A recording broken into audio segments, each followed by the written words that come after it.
So last week, my mom was out of town. She works for the CDC, and she was in Sri Lanka researching some kind of non-communicable diseases, because that's the department she's in.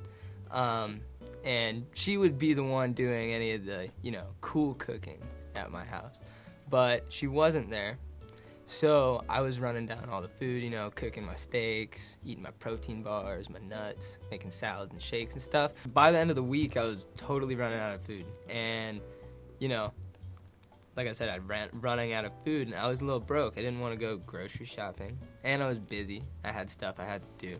So the diet by the end of the week was really, running down to, like, the ramen noodles, But then my mom got back in town on that Saturday, and she was jet-lagged because she was in Sri Lanka. That's a long ways away. It's like 11 hours ahead. But once she had slept, like a good, 18 hours, she and her boyfriend started getting to work on this gumbo. So gumbo, for those of y'all who don't know, is a South Louisiana dish that's really common among Cajun and Creole people. And across Louisiana, there's tons of different variations of it. There's so many different types. You'll have people throwing tomatoes in their gumbo, which to me sounds crazy because my family isn't from that part of Louisiana, but that's common. There's a whole lot of other variations too.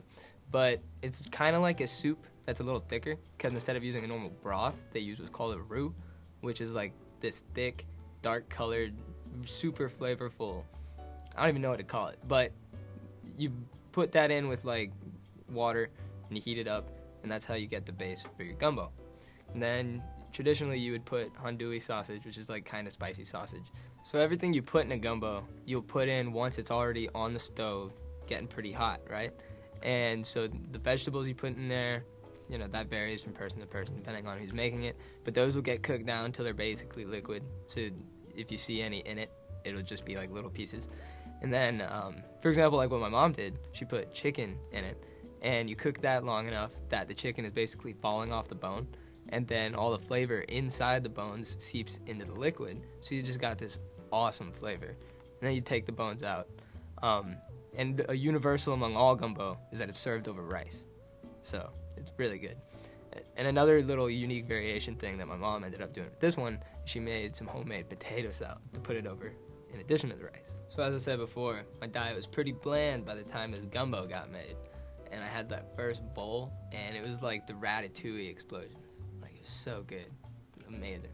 And, as good as it tastes, it's not that great for you because it's a bunch of salt and a bunch of fat. So the next day, I felt terrible.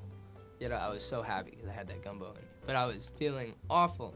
And I went to ride my bike, and it, the whole body just felt heavy and slow reactions and everything. It was pretty bad. Whenever I would fall, because I fall all the time, I would fall like a sack of bricks as opposed to nice fluid, just gracefully touch the ground. No. Psh, just smash. And yeah, that's what gumbo would do to you.